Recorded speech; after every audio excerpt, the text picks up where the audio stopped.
From the center of the universe, now in its 7th season covering your 19-time Grey Cup champion Toronto Argonauts, it's the Xs and Argos podcast with Argos color analyst Ben Grant and Coach JB. Welcome to the Xs and Argos season finale, brought to you by Something in the Water Brewing. My name's Ben Grant, joined as always by JB, and we have a huge show to wrap up 2025. Here is what is on the docket for today. Ryan Dinwiddie, former head coach of the Toronto Argonauts, is off to Ottawa to take the head coach and GM job. How did that come to pass? Was there anything that the Argos could have done to prevent it? We'll go through all of that. And topic number 2 on the docket to follow that up, Mike O'Shea will not be the new head coach in Toronto. It looked like that's where it was heading leading up to the Grey Cup. We found out that no. In fact, O'Shea is returning to Winnipeg, signed a 3-year deal. We'll go through how that went down and give you our own list, our short list of potential candidates. Plus, the Argos made a huge move today, a much-needed splash on the defensive line. They have brought back Ralph Holley, a star in 2024. After his time with the Cleveland Browns, he is back in the double blue. And we'll look at the list of Toronto's free agents for 2026. What does the roster look like without them? Who do the Argos need to resign? What are the team's biggest priorities going to this offseason? What holes are there that need to be filled? And then finally, we will wrap it all up with the much anticipated Xs and Argos Awards ceremony.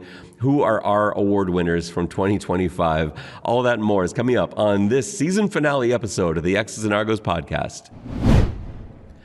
JB, there's always exciting things to say about Something in the Water. I don't know if we've ever had a bigger announcement than this, though. Maybe the arrival of Ghost Taco would be right up there, but this is huge. JB, starting in March 2026, Longboat, the beer that was made for you, the beer that was made for fans of the Double Blue, the Argonauts-themed beer, is going to be available in the LCBO. That's starting March 2026. I can't wait for that. But in the meantime, to tide you over, I've got 2 great options for you, some seasonal options. We've got, first of all, Otter Lake Cherry Wheat Beer, which is fermented in real cherry juice, 5.9%, not light on flavor. That is a fantastic one to try while you're waiting for that LCBO appearance of Longboat. And also Jigsaw Jazz and the Get Fresh Flow. This is a beer that is meant to be a reward after a long day driving, but it's really perfect anytime. It's a California-style West Coast IPA, one of those where you are done your long day, you just want to crash on the couch, grab your beer. Jigsaw Jazz and the Get Fresh Flow is the perfect beer for you. There's always something to try at Something in the Water Brewing. It's in Liberty Village. Maybe we'll see you down there. JB, before we launch into all our topics, the Grey Cup came and went. The Saskatchewan Roughriders are Grey Cup champions. Montreal gave them a run. What did you think of the game? Entertaining. It looked like in that first half, Saskatchewan had done a lot of film study and they had Montreal pretty cold. Like Montreal basically, it felt like one of those games where as a coach, like you study a team and then they come out and do exactly what you studied, which is always a terrific feeling. Yeah, they kept Davis in the pocket really well early on too. Yeah, I know his hamstring factored in, but I thought that was a big difference. Like, try and beat us from the pocket, see how you do there, and that was tough for Montreal. And then it was great to see Montreal get back in the game. Like it was as a neutral, it was a pretty entertaining game. It's interesting to look at that. That's the 3rd and 2 there.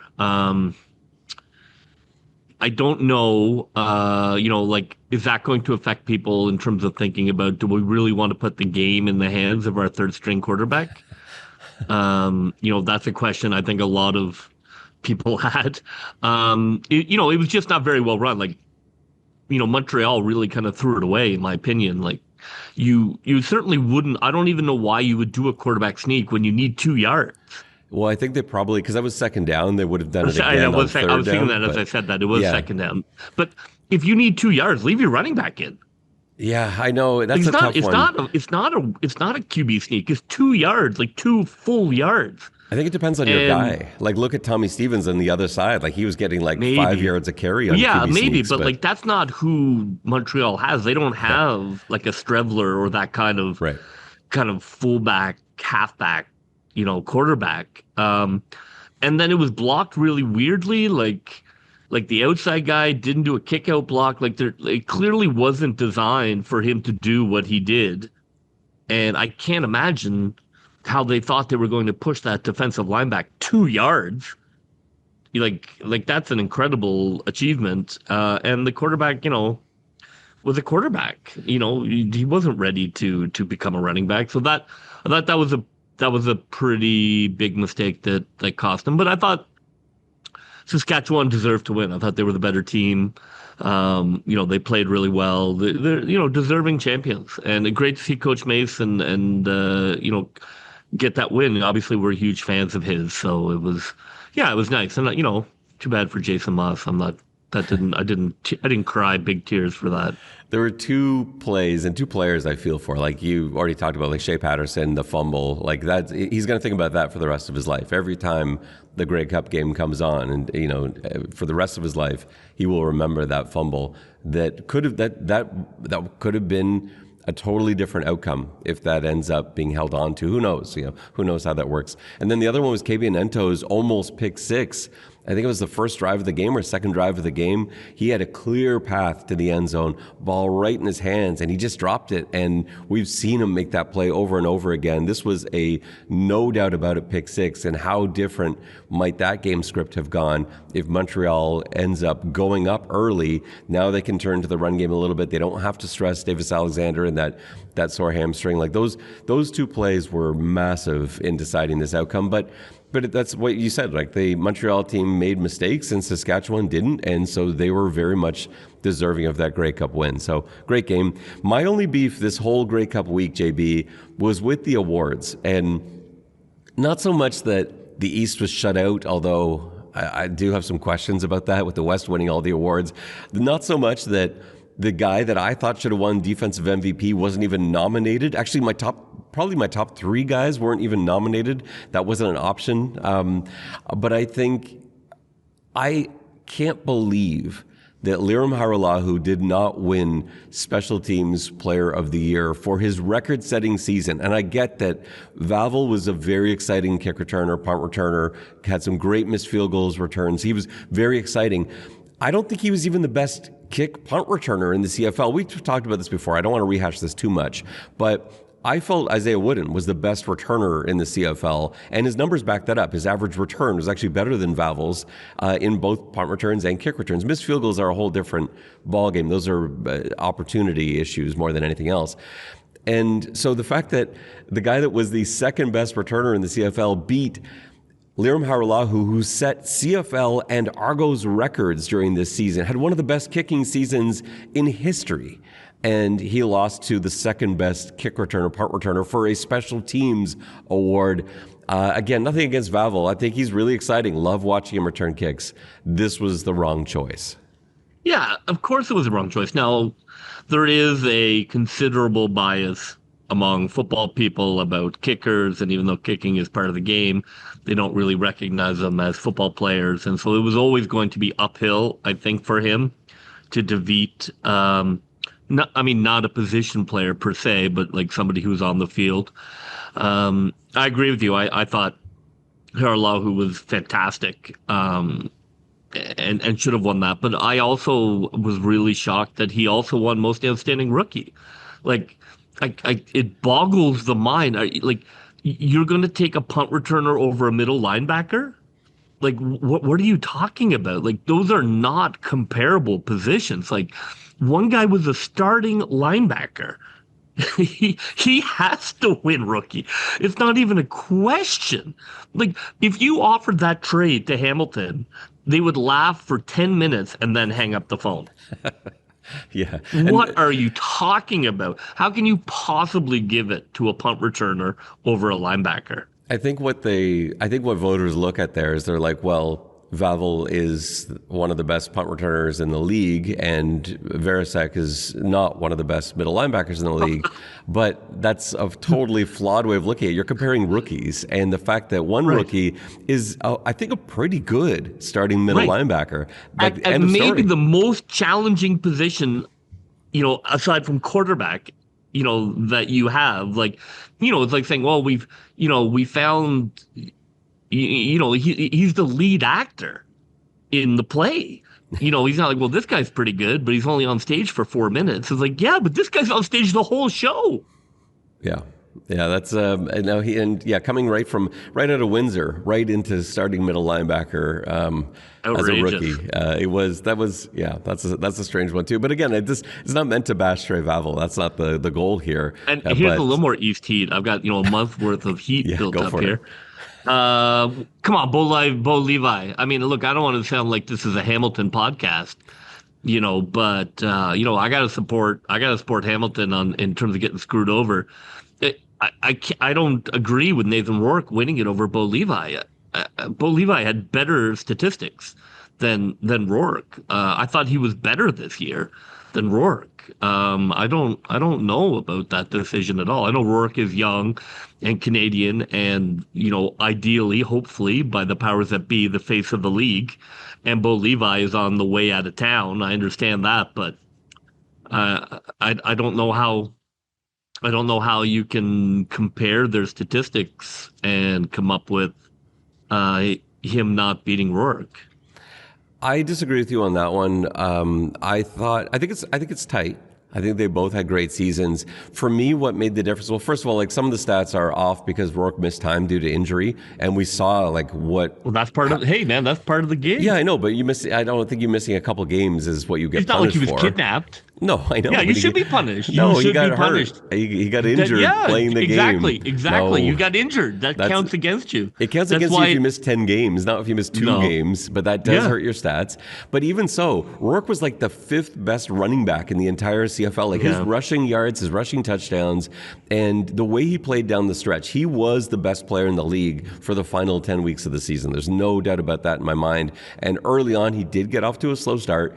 He did miss some time due to injury, but I respect the Bo Levi Mitchell choice that you're making, because I don't think it's well, I do think it's wrong, but I don't think it's like out of nowhere. I don't think it's like the Vavel pick. I think you've got a really good argument. No, I think you look at the numbers fair. And you say, yeah, like Bo Levi had an amazing season. But yeah, if I was to take one quarterback down the stretch, I would have taken Nathan Rourke. All right, let's get into, we got a lot of topics to cover here, JB. Let's get into this. And there's some big ones. So Ryan Dinwiddie, to some people out of nowhere, but I will kind of add some thoughts to that a little bit too. He was under contract going into next season as Toronto's head coach. So there was some chatter. I know it was brought up by 3 Down Nation as early as like a month and a half, 2 months ago, some talk of Ottawa signing head coach Ryan Dinwiddie. And I initially dismissed it. When I first heard that, I dismissed it, but not for very long, because first of all, anytime you get something from Dave Naylor, from Farhan Lalji, from John Hodge, Justin Dunk, JC Abbott, these guys don't just like pull stuff out of the air and think things. Like these guys have great contacts. They talk to everyone around the league. So it's not just like, hey, I got a fun idea. I think you always like us? Yeah, like us. We are the I have a fun idea. Here's the thought. That's us. But like those guys have stuff. And when that was first floated, again, my instinct was, well, this is silly talk. Dinwiddie's under contract for the next year. Toronto's never going to let him go. And then as I started thinking more and more about it, I'm like, if I'm Ottawa, I'm looking around at the other head coaches in the league, and I know I've got the flexibility to move my front office and offer a head coach GM combo. There's like 3 coaches you would do that for. Corey Mace, Mike O'Shea, and Ryan Dinwiddie. But both Mike O'Shea and Corey Mace are defensive coaches, special teams and defensive specialists. You need an offensive guy with Drew Brown and Dustin Crum and that whole offense that you've got in Ottawa. You need a quarterback whisperer. You need a guy like Dinwiddie. So like if he's your guy, you look at what Toronto can do. And it occurred to me more and more, the more I thought about this, they can offer Dinwiddie things that Toronto just simply can't match, that there's no way for them to do anything about, because they've got pieces in place who are happy in their place, who are very good at their jobs, and they don't want to lose. You don't want to lose Pinball Clemens. You don't want to lose John Murphy. We don't know what Ryan Dinwiddie's like as a general manager. He hasn't done that before. And I would say Toronto arguably has the best player acquisition over the last 5 years since Dinwiddie and Murphy and Pinball arrived in Toronto. And I would say that's probably more credit to Murphy and Clemens than Dinwiddie, almost certainly so. Now, Dinwiddie, I believe, is the best coach in the CFL. And so it is a huge loss. But I just don't think there's any world in which you could have given Dinwiddie the GM power and felt comfortable with that move. Agree. It was a loss. I think we have given him his flowers. I think we correctly identify him as an elite coach. It's smart by Ottawa. I think that's I think it makes sense to poach him because I'm sure that there were that his desire to have general manager powers was not unknown by the league. And, when you have that kind of situation and there's not a spot open for him in Toronto to do that, I don't think Toronto could have countered. I'm sure there were some people who weren't, super happy with how it went down in terms of not being offered a chance to counter. I thought that was weird. I thought the way he left and the way he kind of defended not giving Toronto a chance to counter was a little weird, truthfully. So there's probably a little.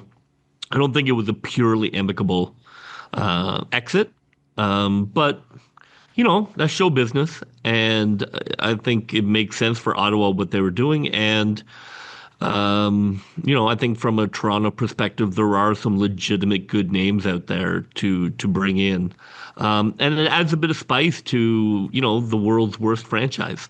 So, instead of these black hole games against the All Caps, now we got a little juice. Nothing from our perspective. I'm all for it.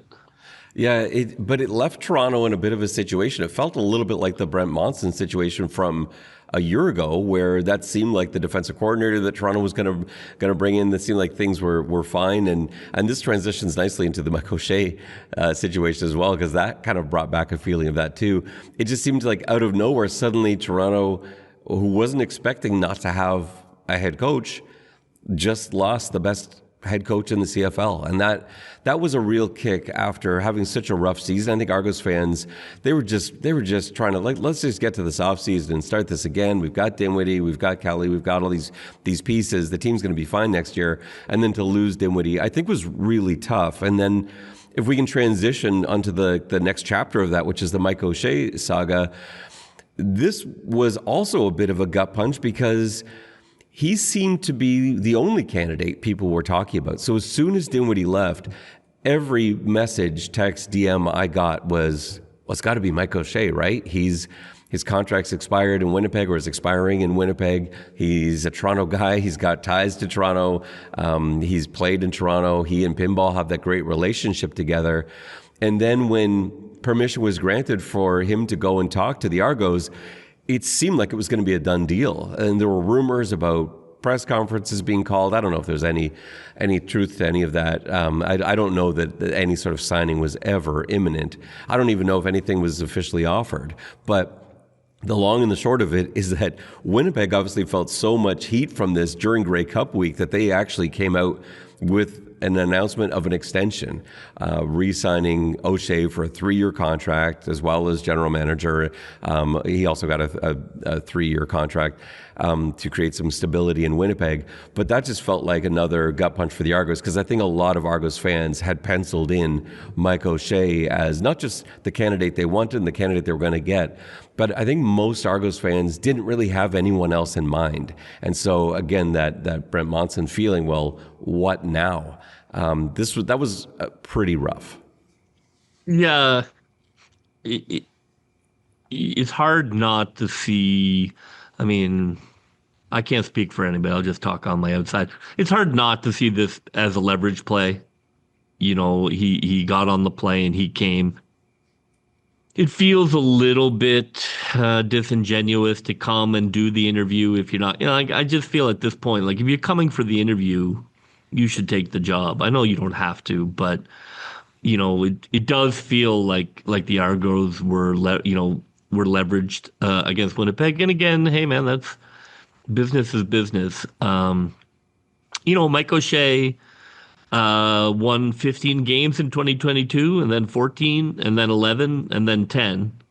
So the countdown continues for Mike O'Shea and the number of victories that he has. He has lost a lot of Grey Cups in a row. So I don't think he was a pristine hire, truthfully. If you look at the last 5 years, his record has gotten worse every year. It stung a little because it felt like it was going to be a nice homecoming for an Argo legend, and he seems a little touchy about it, which I'm sure he doesn't love being, it feeling like he leveraged pinball. But I gotta call it as I see it. That's what it looks like. So, c'est la vie, and if they're able to land Austin, I'm quite happy about that. Yeah, and let's talk about the other options there. But before we do, I want to defend Mike O'Shea as a head coach. Yes, the record's gotten worse over the last few years, no question. But the team is also. But you like things that don't involve records, right? More intangibles. Well, I think you've got to work with what you're given, and I don't think the team that he had this year in front of him was anywhere close to being the team he had in 2022. I do think Mike O'Shea is an excellent head coach. I do think he's a top 3 head coach in the CFL. I think it's he, Dinwiddie, and Mace as the guys that I would look to sort of setting the standard. I was a little sort of tongue in cheek about that, but also let's not build a statue. This is, I think that there were some flaws in his resume, I guess was all I was getting at. No question. Well, you brought up Ken Austin. Let's talk about him. Ken Austin is right now being rumored as the lead candidate for the next Argos head coaching job.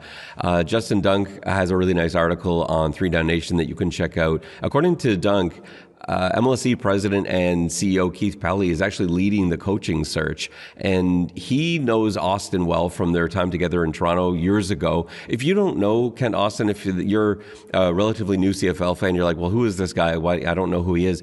It's because he hasn't been in the CFL for some time now, but he has a tremendous resume. So first of all, former quarterback out of Ole Miss, the sort of a Chad Kelly tie there, I guess. Long CFL career, including a season with the Argos, was an outstanding quarterback.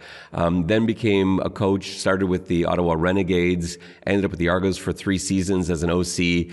As a head coach in Saskatchewan in 2007 and won a Grey Cup. That was his start as a head coach. Went 12-6 that season, won a Grey Cup, and that launched the next part of his career. He went back down to Ole Miss as the offensive coordinator, was there for a couple of seasons, was the head coach at Cornell, actually coached one of my former players at Cornell in 2010, was there for 3 seasons, and then brought his act back to the CFL with the Hamilton Tiger Cats from 2013 to 2017. It started well. His first 2 seasons back with Hamilton, he got back to the Grey Cup, lost both Grey Cups. One wasn't close, one was. But then it started going downhill. Lost in the East Final in 2015, lost in the East Semi in 2016, and then 2017 was a disaster. Started 0-8, ended up resigning, and then went back down south. He's been with Auburn. Well, I think he had a stint with Liberty first, I think, if I've got my chronology correct. And then has been with Auburn the last 3 seasons. He's currently the quarterback's coach with the Auburn Tigers. And so he has a great resume. His record's a bit misleading. It's 48-50 as a head coach in the CFL, but that's including that 8 straight losses to start. What I remember most, and I think what a lot of Argos fans remember most about Ken Austin's last season, that 2017 season, is that the Ticats started 0-8. The Argos obviously had a good team in 2017, no question. But the Ticats then had Austin resign, and the very next game was the Labor Day Classic, and the 0-8 Ticats, of course, beat the Toronto Argonauts with Ricky Ray and everyone else, which is just absurd and maddening, and that's the nature of Labor Day Classics. But that's the Ken Austin resume. I think he is an outstanding candidate as a head coach. JB, what are your thoughts on Ken Austin? Well, I'm excited to bring in an offensive mind. I think that makes a lot of sense. I know the Super Bowl or the Grey Cup was just won by defensive coach, but I think if you look at Toronto's roster, Chad Kelly is able to come back healthy, and you look at the wide receivers that are in that room. this is a team that is a bit of a thoroughbred, and you want a jockey, if I could extend the metaphor, to ride that. Like that's what you want. You want somebody who can take advantage of the weapons that this roster has. And then defense you can figure out. But I think if you have a good offensive plan and a healthy team, this team can put up 35 points every week. So that's what excites me is I really did want an offensive-minded coach based on the roster that we currently have. So I'm really very hopeful that they're able to pull the trigger on this.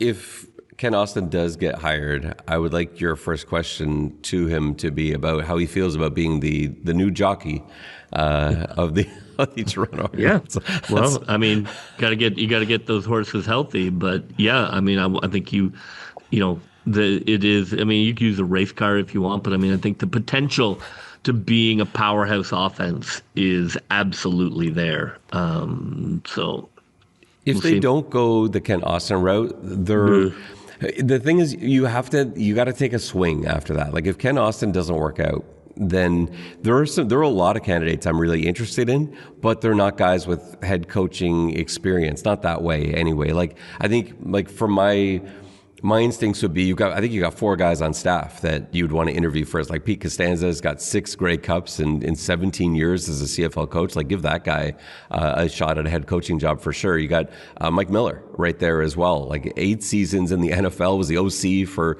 the Arizona Cardinals. He's a quarterback whisperer. We saw what he did, not just this year with Nick Arbuckle, but what he's always done. Like as a quarterbacks coach, he's kind of unrivaled in some ways. You got Kevin Iben, obviously we talked about him a lot too. His 11 seasons with the Argos, his 8 or 9 years on the Argos staff, and then Mickey Donovan. I think you have to bring into the conversation. I like special teams coordinators as head coaches. I think that opens up a pretty cool dynamic where you can have your offensive guy doing their thing, their defensive guy doing their thing, and you can truly be a proper head coach, which we don't have much anymore. Like now, so often it's you're the offensive coordinator and head coach, or the defensive coordinator and head coach. That's a hard job to do. As a special teams coordinator, I think it makes so much more sense, but I get why in a coaching cap world, why that isn't really done very much. And then if you look outside the organization, Jordan Younger, I really like, the Bombers DC, another guy that's got Grey Cups under his belt, 4 of them, 2 as a player, 2 as a coach. He's really bright. You and I actually had a chance to have dinner with him years ago. And then I think Mark Mueller would be another one you bring to the conversation. That would be very similar to like how the Argos brought Dinwiddie in, like a bright, young offensive mind, and really young in this case, he's 36. But he will be a head coach in this league. He is going to be a head coach in the CFL. Do you pull the trigger on that now and bring him in right now as a head coach? I think these are all names I would be intrigued by, but I do think Ken Austin makes sense as the number 1 target. Yeah, I think we talked about it, whether Dinwiddie agrees or not. I don't think this is a team that is rebuilding. This is a team that needed a couple of tweaks and a couple of signings, and absolutely, if all are healthy, should be a Grey Cup favorite next year. So I do think you want to bring in a coach. When they hired Dinwiddie, they were building from the ashes. Yeah. That makes sense. But this team, you want to bring somebody in who can take over and be immediately in a Grey Cup chase. So I do think you lean more towards a veteran coach in this scenario as opposed to when they hired Dinwiddie, because the franchise is in completely different place than it was when they were, digging out from those god awful seasons. I would suggest that if they do bring in Austin, that you keep as many of those other guys around as possible. All those guys I just named, Ivan, Costanza, Miller, you have to, Donovan, you can't come in from, it's so hard to come in from his world has been the SEC, NCAA for the last several years. He hasn't been paying attention to week action in the CFL. There's no doubt about that. And I think you are going to need to rely heavily on a supporting staff that does know what's been going on in the league, because things have changed since he was last year in 2017. It is a slightly different game than the one he left. And so I think he's going to have to rely heavily on his supporting staff. So if he is brought in as the head coach, I hope they keep these veteran positional coaches on the Argos staff. I hope that's something they are able to work in if this all happens.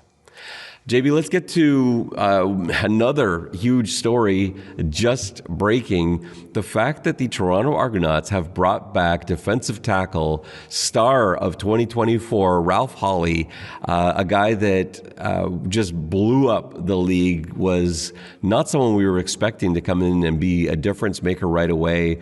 And took over the starting job due to injury. You had Brinkman went down, then Williams went down. This guy, Ralph Holley, comes in and never looked back. He was awesome. What kind of difference does it make to have an interior pass rushing presence like Ralph Holley on this Argos team? Yeah, incredible. We talked about defensive line being one of the areas they needed to upgrade, and what an incredible upgrade. You know, we felt like he was a bit of a tweener for the NFL, which, you know, always damns a lot of great CFL guys. It's not that they're not athletic, it's just the weight that you need to be able to play at is, you know, superhuman in the NFL. So that is an amazing addition back to the defensive line, to be able to plug that in along, you know, with Joe Wallace, like that defensive line. If you know, Christmas, and if they re-sign Cox, like this could be really a nice defensive line to go along with the other areas of strength. Like when we talked about free agency, this is a team that is well situated for next year. This is not a team that's about to be, you know, stripped down for parts. Most of the team is back. You know, so it's really exciting. Yeah, I mean, I think that is incredible news to add a CFL All-Star to a position of need. You know, and a guy you've had in the building, incredible. And I would say that not only does Ralph Holley make your defensive line better, he automatically makes your corners better. He automatically makes your halfbacks better. If you've got a good pass rush from the interior, if you're collapsing that guard center shelf into the face of the quarterback, if you are taking down a half a second of time that the quarterback has to read the defense, it is so much easier to play cornerback. It's so much easier to play halfback. Or linebacker. Linebacker too, like the whole defense, it changes everything. But I really see it. Like you ask any corner, any halfback, who is your favorite guy on the team? It's always going to be the lead pass rusher, because he makes the job easier. Look at any corner or halfback that has had an outstanding season over the last 30 years in the CFL. I guarantee that guy in his best season had a tremendous pass rusher on that team, because it doesn't go. You can't do it without that. You can't go and cover for 5 seconds. If there's no heat on the quarterback, I don't care how good you are as a corner or a halfback, you're going to let that guy get open, because with the waggle, with the wide field, with the style of play in the CFL, if you don't have a pass rush, you don't have a corner. That's just how it goes. And so this move automatically upgrades the entire defensive secondary on the Argos, as well as being a massive upgrade on the defensive line. Now, this is exciting. I didn't want to tease it earlier in the show just in case it didn't happen, but I'm joined right now by the Detroit Dog, Ralph Holley, fresh off signing his new contract with the Toronto Argonauts. Ralph, congratulations. Welcome back to Toronto. I know there are thousands of Argos fans who are going to be celebrating your return. How did this all come together? What went into your decision to come back north to play football? Oh, man. Well, first of all, thank you for having me on the show, and I appreciate the congratulations. You know, man, this is just it's just amazing, and you know, pinball was very transparent with me with everything, with this whole process and everything, and I was just being honest. Like, I mean, I want to come home and play. I want to come home and play for my team. You know, Toronto has become my home, and the amazing like fans and support that I've gotten since when I was here last year. You know, it's just, you know, you just don't get that everywhere. You don't get that home feeling everywhere. And I want to win another Grey Cup. That's like the end all be all. Like, and that was like the main point of the conversation of what the organization is trying to do and everything. And I agree with their vision of where they're going. And I just trust it. And you talk about this feeling like home, like you're not that far from home, which I think is a nice thing too. Like you're a Michigander through and through, Yep. West Bloomfield, St. Mary's Prep, three Yes, state sir. titles, shot put champion, Western Michigan. Like how big is that to be close to your family, close to Michigan, only a few hours drive away?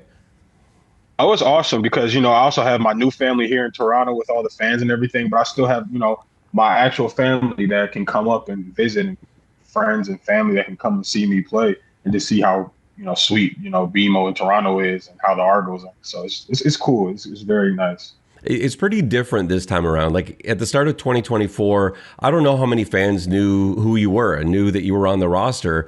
You didn't dress the first game, but then you end up getting in there. You have a monster rookie season that propels you with your league leading sack numbers to Yeah. a time in Cleveland, and now you hmm return with huge fanfare. You're going to be projected as a major contributor for this defense next year. What's it like walking back into a situation where you've got expectation now on your shoulders? it's a blessing to have that type of expectation, because you work so hard to get to a certain point and you still strive for it. And it's different, yeah, definitely, because nobody knew who I was last year. I mean, well, in 2024, like nobody knew who I was, and and now it's like there's a lot of expectation on my shoulders right now, but it's something that I know I'm not going to have to handle on my own. I'm going to have a great support system with the Argonauts, with the fans, with my teammates, and I feel like it's nothing that I can't do. I'm trying to do better than what I did when we won the Grey Cup. So Now, you have to forgive me. I haven't gone back to watch your high school tape, but I've watched just about yeah. everything else.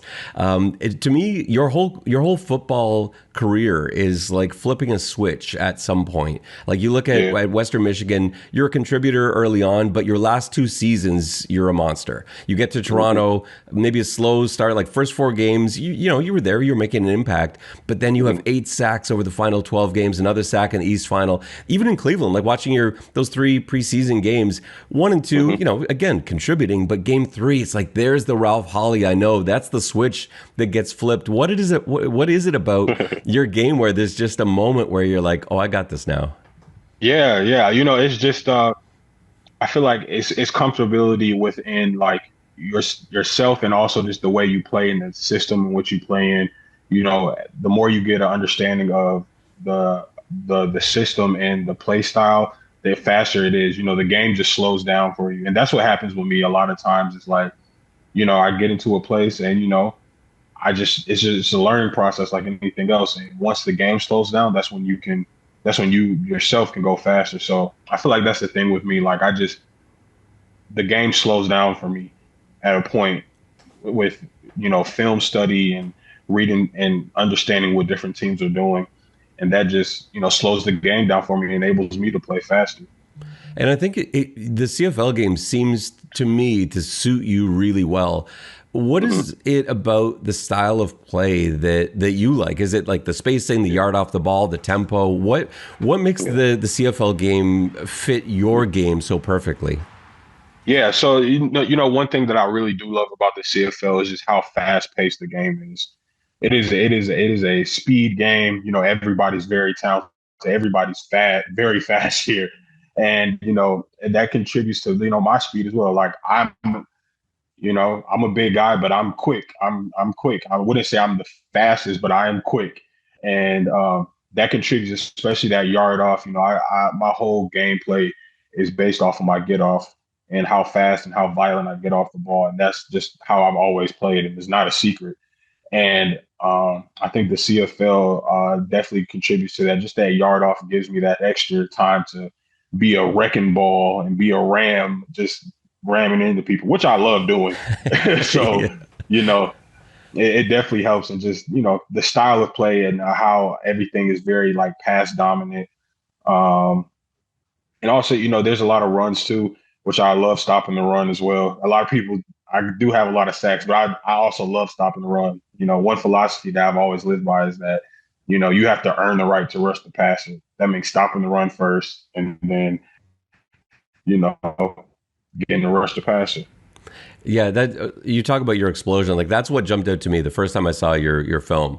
Jared Brinkman, same thing, like same kind of thing. Mm-hmm. Like a guy that's close to 300 pounds should not be able to have that first step, and that's what makes elite interior D linemen, especially in the CFL. It's that explosion, that 0 to 60 in no time flat. And talk about Brinkman. You had a chance in 2024 with the Argos to pick the brains of some pretty good CFL players, like not just Brink, but Jake Ceresna was there. You had Flo Arimolade. And now you're coming off spending time in Cleveland where you had maybe the world's best pass rusher in Myles Garrett. What did you learn from him? What did you learn from your time down in Cleveland that you can take back to Toronto? Yeah, Miles is my boy. That's my guy. He was rooting for me when I told him this whole thing was going on with me signing back. And the main thing is like that he prides himself on is his get off. He was just like, even when we were in camp and everything like that, he was just adamant. He's like, Ralph, you gotta get off the ball, And he pushed me to get off even faster. And I think I've improved so much from 2024 just based off of like training with Miles. And he's just an amazing player, amazing guy, amazing athlete as well. But the main thing he focused on was his ankle flexibility. That's one thing he stressed to me was just like having good ankles, which in turn like helps your body propel even faster off the ball. And I was like, okay. But I learned a lot. I did learn a lot from him, but as well as from Jake, Robbie, Flo. I had the chance to be with an all-star D line, and I was the rookie on the line in 2024. I was just the new guy, but I had a chance to be. I'm just so blessed that I was able to be around so much talent and just nitpick from each of them and add to my game. I took a little bit from Jake, took a little bit from Flo, a little bit from Robbie, a little bit from Miles. I don't know. Malik Collins was a D tackle I was with in Cleveland. I nitpicked from him, so it's awesome that I just get to add to my repertoire and just make me a better player. I was blessed to have those vets around me that whole time. So. Yeah, that's an awesome collection. Like when you list those guys, that's a lot of big names there, a lot of experience to be able to take notes. That can only make your game better for sure. Now, 100%. I know last year, or in 2024, you dropped some weight in the CFL, whether intentional or not. It just sort of happens organically when you're playing CFL football. I think you're playing at about 285. Did you add weight to help your game in Cleveland? And where do you see yourself as being the ideal weight for 2026 for the Argos next year? Do you want to bulk up? You looking to trim down? What do you think? Right now, so I did bulk up for the NFL just because the field is not as big, and there's a lot more running and everything, like running the ball. So I bulked up to about 300 pounds, but I'm going to get back down before the season starts. I'm getting back down to 290. I'm getting back down to that CFL weight, which I love. I mean, either or I can do it, but it's the field's bigger, and I want to be able to chase the quarterback wherever he's at, and not have any excuses. So, I'm probably going to cut about 10 pounds, get that lean 290 going on, and just go, man. From my perspective, like I'm comfortable putting you pretty much anywhere along the line. I can line you up over to center and two gap, or have you out there in the middle in a sort of 3-4 look on second and long. But what I get really excited about when I think of you in 2026 is putting another beast of a human being in, a guy like Joe Wallace, one of your new teammates. You put him maybe in the A gap and then have you cause all kind of trouble from a 3 technique spot. If you're the defensive coordinator, if you're the D-line coach, like how do you use you to get the most out of you for your game? Yeah. I mean, so one thing I love is like you said, having the ability to play everywhere. Sometimes I can play D in certain situations. I can play nose or 3 technique. But one thing I do love is rushing from a 3 technique standpoint, rushing that B gap, being able to work one-on-ones or being able to have that one-on-one with the guard or the one-on-one with the center, just because I can work my moves. And I know like this year, I'm probably going to get a lot more double teams than I usually do, because when I was with Jake and Flo and them, they were taking all the attention. They were taking. I can give that to you, Jake and Flo and Robbie. I was the new guy, so they were focused on them. But I'm gonna do that. I know I'm gonna attract a lot more attention this year, which is fine.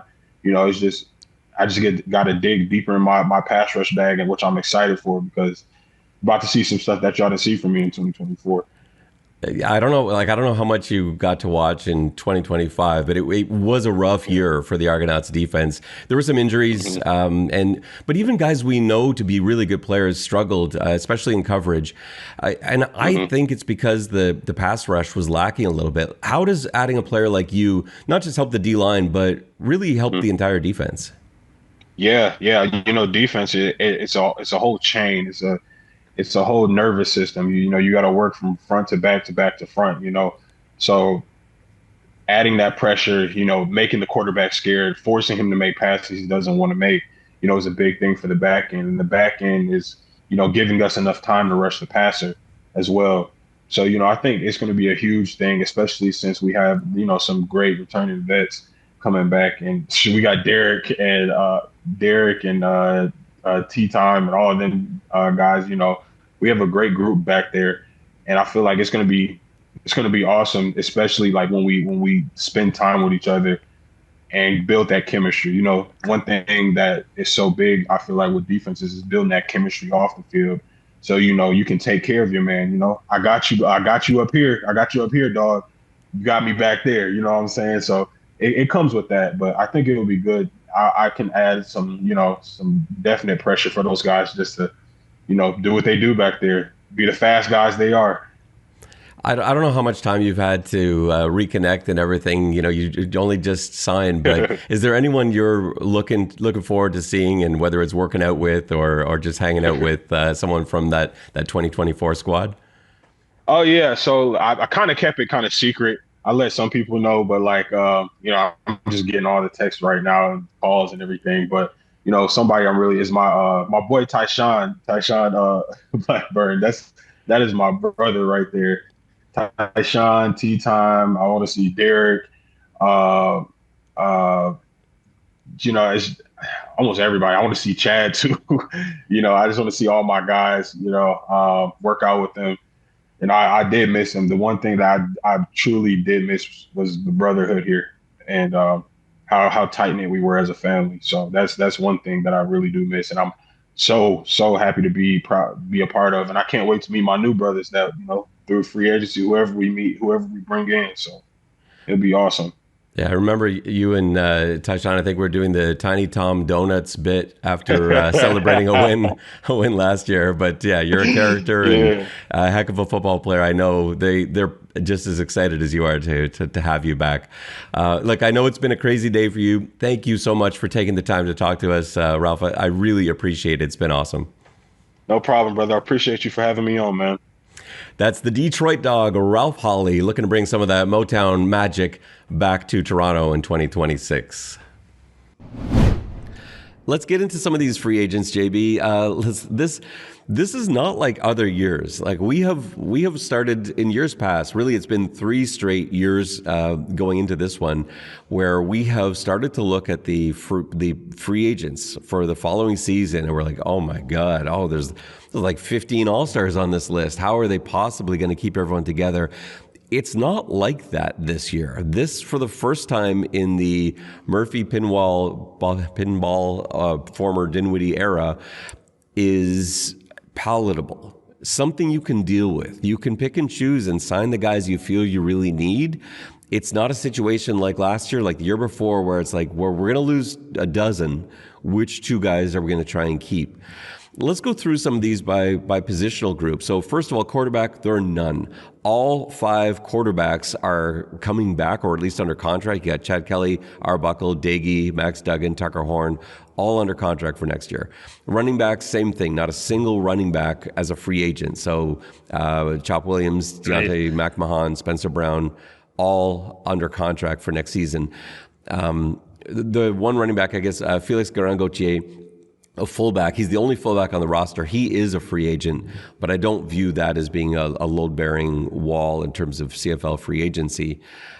Just in terms of that as a starting place, I think that's pretty good. But even when you get to receiver and you start to see some guys that are guys you probably want to keep, you look at who's still here, and that's pretty encouraging. So for receiver, Dejan Brissett, Dave Unger III, Tavares Daniels, those are three big names who are free agents. But the guys still in-house, DeMonte Coxey, Jake Herslow, Kevin Mittal, Makai Polk. Those are four guys. You've also got Ezekiel Tied, but we haven't seen enough from him yet. But you've got four guys there who are starting caliber guys who are going to be on your field as starters next year, almost certainly. So that makes it a little bit more bearable.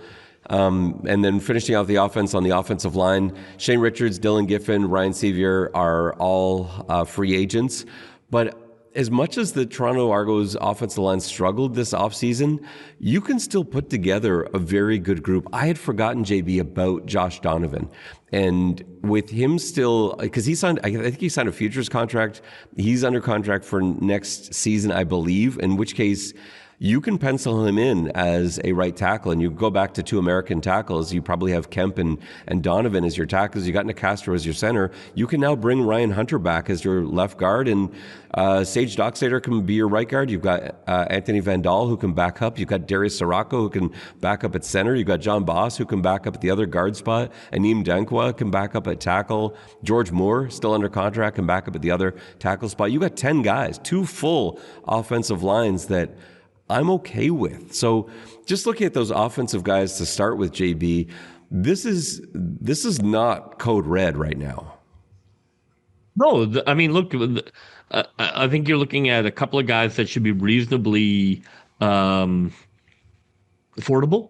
to bring back. But yeah, I was really pleasantly surprised to look at who they have under contract for next year. I mean, the core of the team. I know you're like, well, the core of a team that won 5 games, big deal. But I think the core of this team is something that you can build upon. I think what they have to improve are the next level of players have to be, they have to upgrade what builds on the core. But I think they're, from a general manager point of view, they're in good shape. I think that they have money to spend, and there are clear areas they need to fix, but they don't need to fix a million areas. I would imagine from a general manager point of view, I would love to be the general manager this offseason. Yeah, me too. And let's switch to the defensive side of the ball. Like we just talked about, aside from like one starting receiver spot, you've got your full offense ready to go pretty much. The defense is, it wasn't as good a unit this year as the offense was. But they've got, like with this Ralph Holley signing, this unit could be very good as well. You've got, I think, Wallace, who we haven't seen a lot yet. I loved what I saw from Joe Wallace in his brief time, assuming he's able to continue playing at that level, the level that we saw him play at in the XFL, the UFL. Then having Wallace and Holley on the inside with Derek Parrish and Chatfield on the outside, that's a pretty good place to start. Now, I still think we can talk about bringing some other guys in, but that's a good place to start. You've got Ricky Correa if you need to bring in another run stopper. DeMarcus Johnson had some real moments. This might be the year we have Jeremiah Ojo do the Kevin Mittal thing and really have an explosive second season. Tyson Hergott, could be in that picture as well. But they are losing Teodric Hansen, Jamin Pelly, Anthony Lanier. I think that's a big loss. DeMarcus Christmas, who was off to a great start before that injury. Brian Cox Jr., we never even really got to see. Those are all losses, but they're not necessarily guys that were being heavily counted on this year, aside probably from Anthony Lanier. That's a group that I think you probably need to think more carefully about than you do with the offense, but it may not necessarily be in one of those guys. Maybe it's looking on the outside. And then transitioning to linebacker, there's the biggest one of the entire team, Wynton McManus. He is a free agent. We'll talk more about him in a minute. But you've got Kassar, Darkangelo, Haralamana, all three special team studs. That's important to address, because losing all three of those guys would be a very big special teams loss. I think Darkangelo, if you're not going to bring back McManus, we'll talk more about that in a minute, Maybe you do want D'Angelo on your roster, but they're still left with Aaron Casey, who you and I love, JB. They've got Cameron Judge. They just re-signed Ryder Varga. Stephen Smith making his contributions on special teams this year. That linebacker room is going to be fine, but I do think there have to be some adds there. And then wrapping it up with the DBs, they're losing Brandon Dozier, or he's a free agent rather, Benji Franklin, a free agent, Kenneth George Jr., a free agent. But they've still got a lot of pieces in place. They've got Sluka under contract at safety. McFadden is either a halfback or corner, is under contract. Darius Bratton as a halfback or corner is under contract. Tyshawn Blackburn, I don't know if you are thinking of him as a Sam or a backup safety. Willie Drew Jr., who had a rough start but actually really improved a lot over the last couple games. Jonathan Edouard and Delonte Hood, who had some time at corner. There are pieces there, another positional group that you probably need to make some adds to. And then wrapping it up with special teams, Adam Guillemette is a free agent. Janarian Grant is a free agent. Those are concerns in my eyes. You've still got Simon Chavez under contract. You've got Haggerty. You've got Haralahu. But, maybe those are guys that you want to look at as well. So looking at the defensive side of the ball, JB, the special teams side of the ball, are you feeling a little bit more nervous about those groups? No, I think there are harder decisions to be made there. But again, if you don't sign Winton, which we can talk about, there are some big names out there. I mean, I think the Argos, it would not surprise me if they went and got a big ticket guy, to bring in Sankey's kicking around in Montreal, Tavai in BC. Like, there are some guys you could bring in who will be elite. If they're looking to make a splash, I think offensively they're a little more set. Defensively, there are more things to deal with. Of course, anytime a coach leaves, there's going to be a train behind him. That's just the way that goes. And you could probably set your watch by Ottawa trying to sign D'Angelo and Cassar, unfortunately. So that might up the cost. I hope they sign both. I think it's important, but we can talk about free agency here in a second. Yeah, defensively there are few more, but nothing. I don't think it's a huge. It's not an emergency, I don't think, in terms of who they don't have. Let's talk about Winton McManus. So it might seem weird to some listeners that we're sort of non-committal on that, but here's how I see it. I believe Winton McManus, when healthy, is the best linebacker in the CFL. I think he's a top 5 defensive player in the CFL. I think if he doesn't sign with the Argos, he will sign somewhere else, and I fully expect him to have a fantastic season.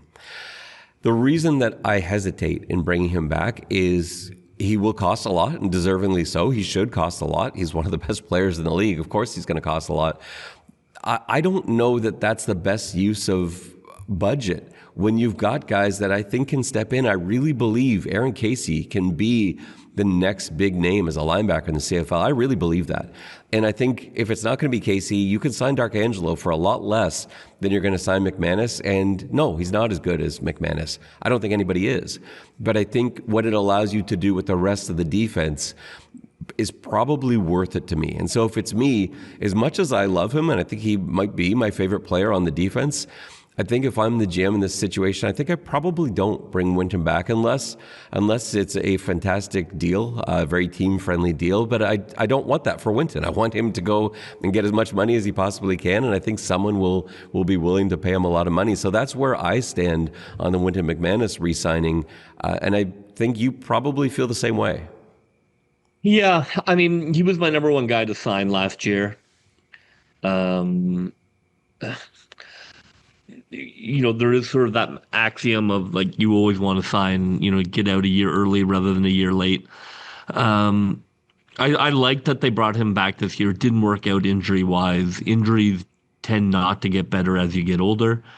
I agree with you. I think you probably are not bringing him back at the money he was paid, despite how central he has been to the Argos in terms of personality. I do think you're turning a page as a franchise. Like Dinwiddie's gone, and in some ways this is going to be a very different team next year. And so I would probably take that money and use it towards another big ticket item, if I'm honest.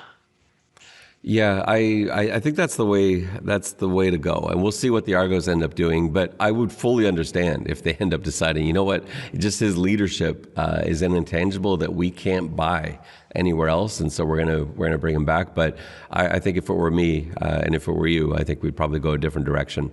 Who do you bring back? Like, if you had to bring 3 guys back from this list of guys we named, who are your top 3 priorities on this list if they're not Wynton McManus?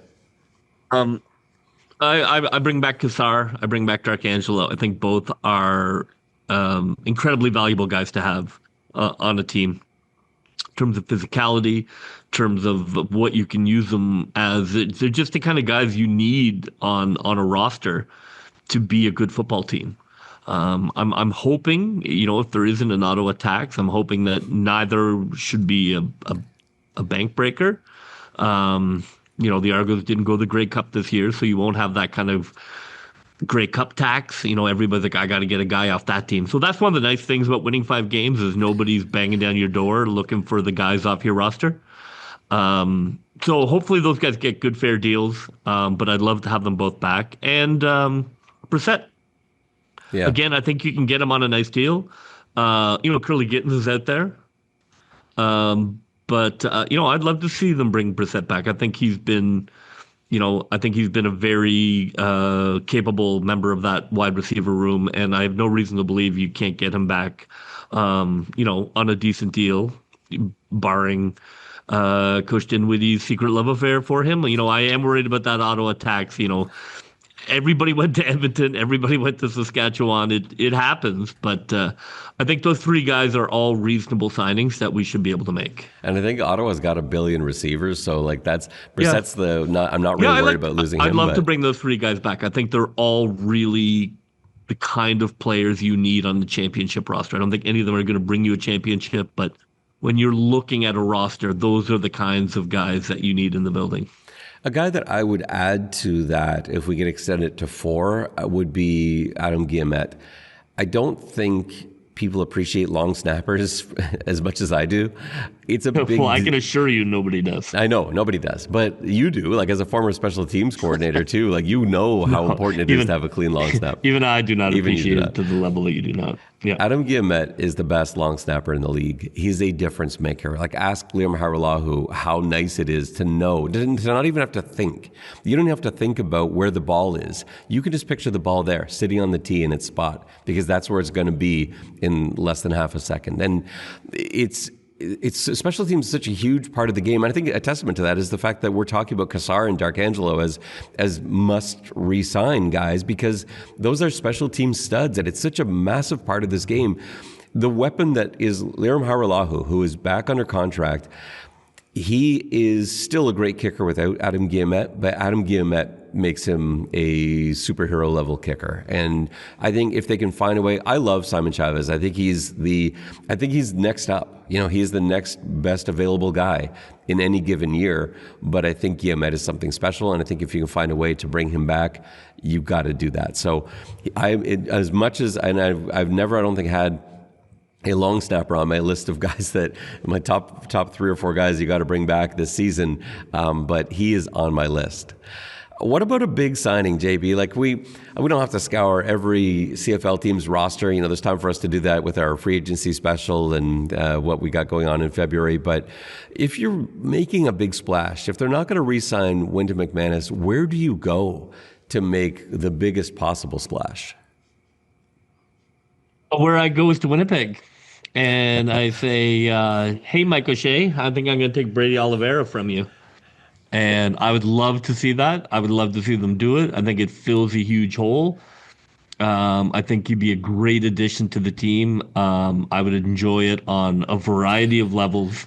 That, to me, is 100% where all my attention is bringing Brady Oliveira to Toronto. No argument from me, and that it solves a couple of problems for you actually. But I think having Oliveira, like I'm not, you know me, I'm not a running back guy. I don't stress that position as this with the same sort of level of importance that I do with offensive linemen, with defensive linemen, with secondary players, with quarterback, and yet having a reliable, dependable workhorse like that in the backfield, a guy who can pass protect too, and that's the part that I do really value from the running back spot. You would get no argument from me in bringing in Brady Oliveira, but that's the exciting thing. Like the Argos are in a position where they can probably make one big signing this offseason, maybe two, but I think one is certainly in the cards, and they haven't been in that position for the last few years. It's just been desperately trying to hang on to as many pieces as you can before they all get swept out to sea. So, that would be a pretty fun one. JB, it is time for the 2025 Xs and Argos Awards, the most anticipated award show on the planet. We do these every year. They kind of change up every year. They're more for fun than anything else, but I think it's a great way for our season finale to come to an end. Let's give out some awards, JB. Why don't you start us off? What is our first Xs and Argos Award of 2025? Our first one is sort of the most likely to receive a huge free agent contract from Edmonton or Hamilton. Two teams that sort of stare over the fence with binoculars at us all the time. One, a little more successful than others. So for me, the most likely to receive that offer is Winton McManus. I think that there are teams rightfully who will be interested in bringing him in. They're going to offer him a lot of money. I think there's a very good chance he ends up in Edmonton. But we'll see. We'll see who needs a linebacker. Montreal is probably in that mix as well too, but he could be. If they get him on the right contract, oh gosh, if they got him on the right contract, oh my God, if they added him in Montreal. Yeah, that'd be irritating next to Beverett. I know, but oh God. Yeah, that's not great. Just hope he goes west. That's the hope. Come on, Edmonton. I believe in you. I believe in your program. He's not going to Hamilton, and Edmonton's got a bunch of guys too, but it'll be someone, and that's the spirit of this award. I could see somebody paying Winton a lot of money. Next up, let's do the most underrated Toronto Argonaut Award. There's a bunch of these guys, like unsung heroes, guys that we didn't probably talk enough about during the season, and our most underrated Argos Award this year goes to Brendan Dozier. Dozier came in as like the fifth Sam linebacker. Remember, they lost Kenneth George Jr. and it was a gong show early in the season. It was one guy after another. Finally, they make that swap with the Hamilton Tiger Cats, who no longer had a need for Dozier because Reggie Stubblefield was healthy and then playing that Sam spot. The Argos were able to pick him up for a steal of a price, and he was, I don't know if I would go as far as excellent, but he was a solid presence in the defensive secondary. He took away a position of concern and made it something you never had to think about for the rest of the season. And so that is why he's very deserving of the most underrated player award in the year where the defense struggled. I felt he did not. He played solid football from the moment he arrived in Toronto. He started like a couple of hours after he was signed, basically. He was just thrown onto the field and never looked back. Yeah, great, really nice addition. Very, very affordable addition, and it was a nice pickup. What do we have next, JB? Next, our award for the guy that we'd love to coach, and this is always sometimes a little hard to see from the outside, but for me, and it has to be Herslow. There's a reason we talked about when they signed him, how, didn't make any sense that he had gotten NFL looks. There was nothing in his resume to suggest he was worthy of one of those invites or practice squad work. But you see it on the Argos. He's more than just a tryhard. Like, he is a high energy player, but also somebody who absolutely has the athleticism to be more than just a guy that that tries hard. Like as a coach, anytime, I mean, so I won't say rarely, but often, God doesn't give with both hands. So like you have like incredible athletic ability and maybe not the world's greatest personality or attitude, which is one of the things that's so frustrating about coaching. And then the kid that you love can't really do anything. And so when you come across somebody who is both, who is high energy, positive, hardworking, team first, and also can be, athletically impactful. As a coach, it's a dream. Herzog, to me, you could almost argue he was the offensive MVP. The Argos only won 5 games. 3 of them, he had 6 touchdowns in. He sort of dragged them to 3 of their 5 wins. So for me, he'd be the kind of player that you would just love to pencil in terms of team attitude. And, if you have 10 of those guys on the field, you're in good shape. Yeah, he's obviously had coaches fight for him every step of the way. That's how he's gotten these opportunities. Like when you've got like a college coach saying you got to take it. I'm telling you, take a look at this guy. You're going to listen, and that's what has clearly happened to him. And they're right. He has been a difference maker, a touchdown machine, very much deserving of the Guy We'd Love to Coach award for 2025. Next award, the CFL All-Star for next season. This one's a tough one, and we could have gone a lot of different directions here. We could have gone chalk with maybe a guy like Makai Polk. We could have gone somewhere like Aaron Casey, a guy that we talked about a lot. But I think we're going to go in a direction that is maybe out of left field for some people, aren't necessarily thinking this. Our pick for next year's CFL All-Star is going to be Joe Wallace, a guy that barely got any snaps this year.